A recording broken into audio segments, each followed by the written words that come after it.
So when people talk about just putting gas in to an old 240Z that's been sitting for a long time, this carburetor has been sitting with gas in it for about, let's see, 9 years now. After it had been sitting a couple of years and the float bowls kind of got empty then.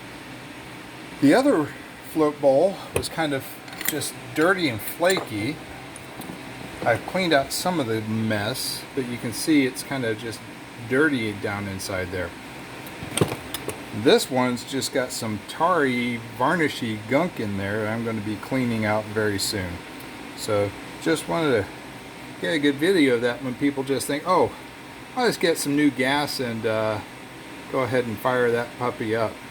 So you're good to clean out the carburetors. This goes in addition to all of the rust I found from the ethanol fuel.